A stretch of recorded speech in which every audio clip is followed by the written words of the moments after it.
ሰላም እንደምን አላችሁልን? ክብራን የታላቁ የማንቸስተር ዩናይትድ ደጋፊዎች ማንቸስተር ዩናይትድ ትናንትና በስናፕድራጎን ካፕ በስቶክሆልም ስትሮበሪ አሬና በስዊድን ማለት ነው ጨዋታውን አከናውነው ነበር ከአትሌቲኮ ማድሪድ ከዲያጎ ሲሞኒ ቡድን ጋር ማለት ነው። በጣም ጥሩ ፐርፎርማንስ ጥሩ ጨዋታ ተመልክተን ማንቸስተር ዩናይትድ ጨዋታውን 2-1 አሸንፎ የስናፕድራጎን ካፕ አሸናፊ መሆን ችሏል። ኢንቴንስ የነበረ ጥቂት ፍጥነት የነበረው ጉሽሚዎች የነበሩት ለማየት ማያሰለች ጥሩ የወዳጅነት ጨዋታን ማንቸስተር ዩናይትድ ማስመልከት ችሎናል። ለመጀመሪያ ጊዜ በርካታ ተጫዋቾች ከአራት ተጫዋቾች በላይ 90 ደቂቃ ሲጨርሱ አብዛኞቹ ተጫዋቾች ደግሞ 75 ደቂቃዎችን ያህል ሜዳ ላይ እንዲቆዩና ፊትነሳቸውን ቼክ ሲያደርግ መመልከት ችለናል። ማይክል ካሪክ ስለ ጨዋታው ሀሳቦች ልናነሳ እና በጨዋታው ውስጥ ድንቅ የነበሩትን ሌኒ ይሮ፣ ሼይ ላይሲ፣ ሜሰን ማውንትንና እንዲሁም ደግሞ አንድሪያ ሳንቶስን ልናሞግስ ከእናንተ ጋር ቆይታ ልናደርግ ተገናኝተናል። አብራችሁን ስለምትቆዩ ስለምታደምጡን ሀሳብ አስተያየቶቻችሁን ስለምትጽፉልን እንዲሁም ደግሞ ላይክ አድርጋችሁ ቪዲዮን ስለምትጀምሩልን ከልብ እናመሰግናለን። ተመልሼ እመጣለሁ።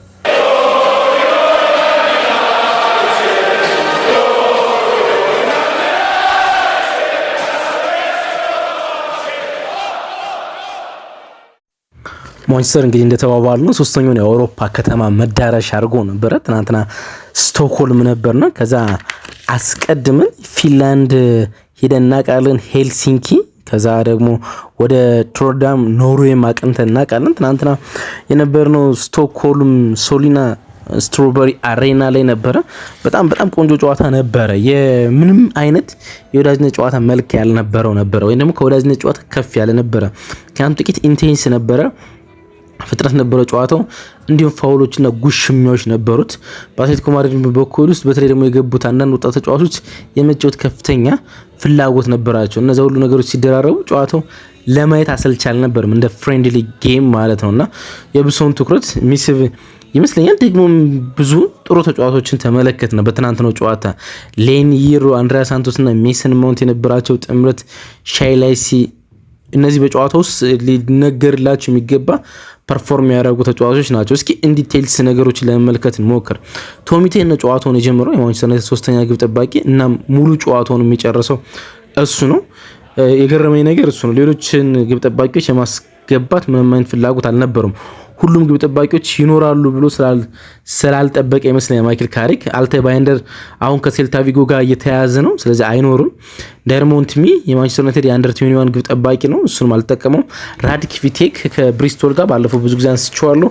ከብሪስቶል ጋር በሻምፒዮንሺፕ በጣም አስደናቂ ጊዜ ነበረው በውሰት እናም ተመልሶ ነበር። በባለፉት በነበሩት ሁለቱ የወዳጅነት ጨዋታዎች ሲጫወት ተመልክተነዋል። ግን በውሰት ወይም በቋሚ ዝውውር ከማንቸስተር ዩናይትድ ጋር የመለያየት እድል ስላለውም ይመስለኛል ማይክል ካሪክ በዚህኛውም ጨዋታ ቶሚተንን 90 ደቂቃ ሲያጫውተው ተመልክተናል ማለት ነው።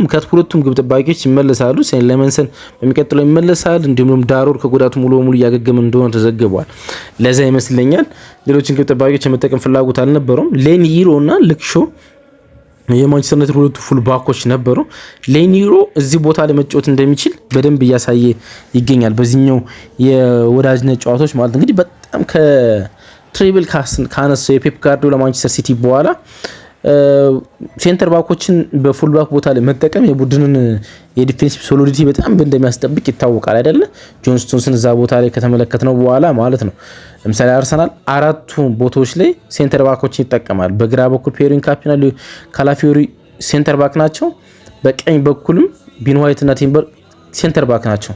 ሲቲ ለአመታት እሱን አድርጎታል። ጆሴፍ ግቫርዲዮልን በግራ በኩል እንዲሁም ቀኝ በኩል ደግሞ ጆን ስቶንስን አንዳንዴ ካንጅን ሲጠቀም ነበረ። አሁን ማቲያስ ኑኔስን እስከመጠቀሙ ፔፕ ማለት ነው እየተለመደ መጥቷል። ሴንተር ባኮችን ማለት ሴንተር ባኮች ወደ ፉል ባክ ማውጣት ማለት ነው። ሌኒ ይሮ የዛ የኳስ አቢሊቲ ያለው ተጫዋች ነውና በግራ በኩል የምታሰልፉትን ፉል ባክ በጣም የመጫወት ነፃነት ሰጣችሁት። እንደዚህ እንደ ሌኒ ይሮ ተጫዋች መጠቀም በጣም አሪፍ ነው። ደግሞ በጣም አደጋ መፍጠር እንደሚችልም በማጥቃት እንቅስቃሴዎችን ተመልክተናል። በጣም ጥሩ ነበረ። ሁለቱ አማካኞቹ ለሶስተኛ ጨዋታ በተከታታይ አንድሪያ ሳንቶስ እና ሜሰን ማውንት ናቸው። ሜሰን ማውንት 90 ደቂቃ ሲጫወት መመልከት ችለናል። በጣም የሚደንቅ ጥምረት ነበረ በሁለቱም በኩል ማለት በጣም አስደናቂ ፐርፎርማንስ ነበረ በሁለቱም በኩል ማለት ነው። ሜሰን ማውንት ማንቸስተር ዩናይትድ ለምን እንደሚፈልገውና ለምን እንደማይሸጠው ከጉዳቱ ጋር እየታገለ እንኳን ለምን እንደሚፈልገው ያሳየበት ፐርፎርማንስ ይመስለኛል። ማንቸስተር ዩናይትድ አንድ አመት እንኳን ከጉዳት ነፃ ሆኖ ቢቆይ ምን ያህል አገልግሎት መስጠት እንደሚችል ሜሰን ማውንትን የተረዱ ይመስለኛል።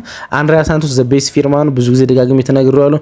አንድሪያ ሳንቶስን አንደርስቲሜት የምታደርጉ ሰዎች እንደተሳሳታችሁ ለማየት በጣም ጥቂት ጨዋታዎች ብቻ ነው የሚበቋችሁ። ቢኮዝ በጣም አስደናቂ ነበር። 6 ቁጥር ሆኖ የተጫወተው እሱ ነው። በዳብል ፒቮት የተጫወተው ሜሰን ማውንት እንደ ቦክስ ቱ ቦክስ ነበረ። አማድ ዲያሎና ፓትሪክ ዶርክ ሁለቱ ዊንጎች ላይ ነበሩ። ሼላሲ 10 ቁጥር ቦታ ላይ ነበረ። ሌላው በጨዋታው የተመለከተው በጣም ድንቁ ፐርፎርማንስ የሼላሲ ፐርፎርማንስ ነው። አጥቂ ቦታ ላይ ብራያም ምቤሞን ተጠቅሞታል። እንግዲህ ካሪክ ከመጣ ጀምሮ ብራያም ምቤሞን ወደ ሴንተሩ ቦታ ላይ እንደሚወስደው ይታወቃል። ላይናፓችን እንደዚህ አይነት መልክ ነበሩ። በእነሱ በኩል ኦብላክን አስጀምረው ነበር። ዶሚኒጌዝ እና ሮጌሪን በሁለቱ ፉልባኮች ነበሯቸው። ሃቺኮንና ኖርማል ሴንተር ባኮቻቸውን ነው የተጠቀሙት፣ ወይም ተከላካዮቻቸውን። አማካላይ ኮኬን ተጠቅመዋል። ሉክማን ነበረ። ወጣት አጥቂዎችን ተጠቅመዋል። ጎል ያስቆጠረው አኑናን ኦርቲዝ እና ካሴሎ ነበር መጠቀም የቻሉት።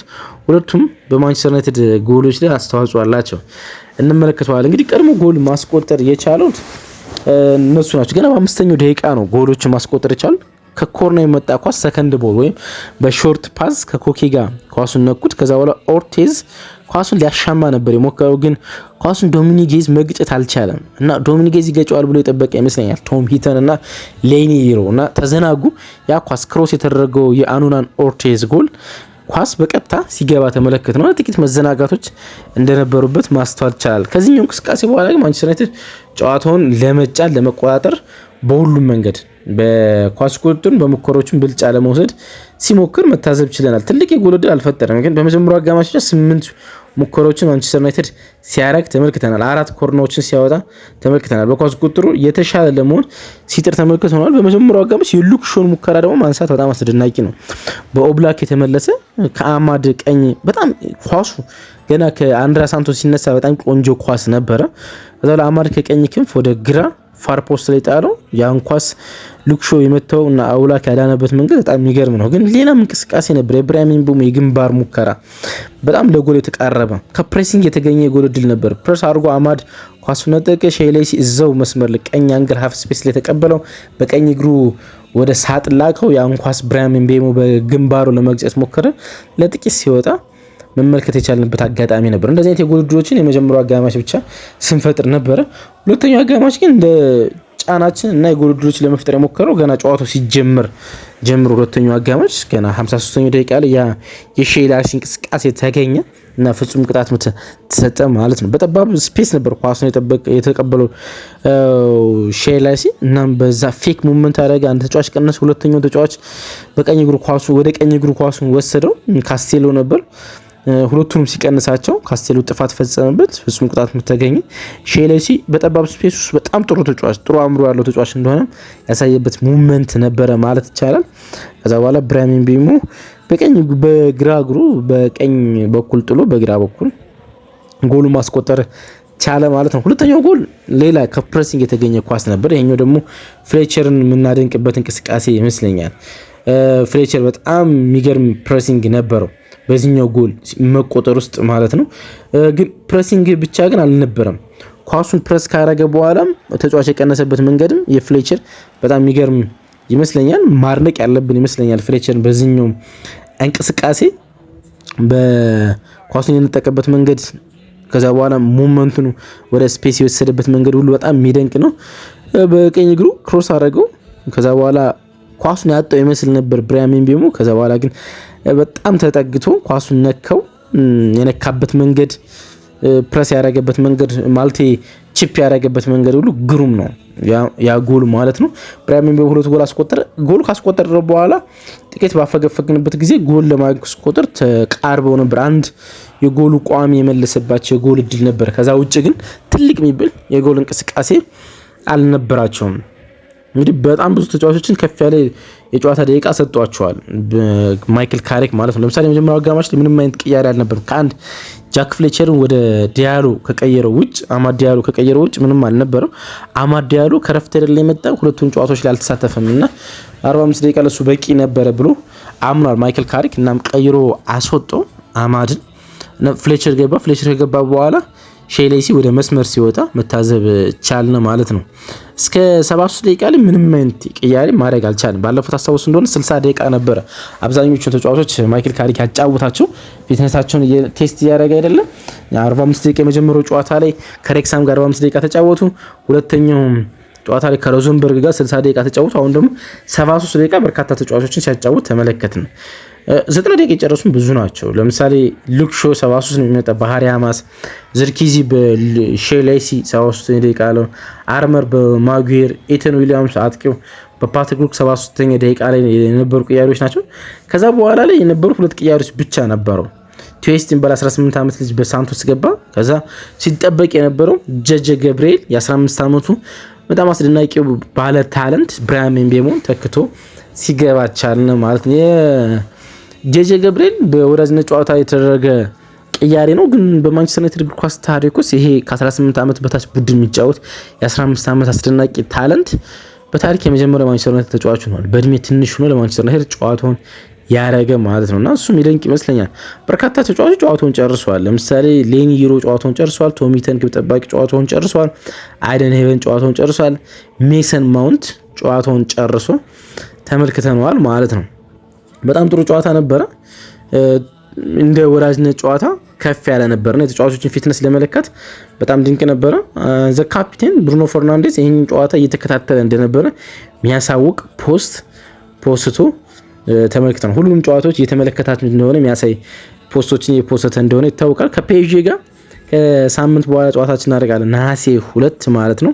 እሱም ጨዋታ ይጠበቃል። ከዚህ በኋላ አብዛኛው የማንቸስተር ዩናይትድ ስኳድ ይመለሳል ተብሎ ይጠበቃል። ወደ ካሪንግተን ዛሬ ይመለሳሉ የማንቸስተር ዩናይትድ ተጫዋቾች። ጥሩ ነበረ። ዝውውር ላይ ምንም አዲስ ነገር ስለሌለ ነው ሀሳቦችን ያላነሳው። አብራችሁኝ ስለነበራችሁ ከልብ አመሰግናለሁ። ባይ። መልካም ሰንበት።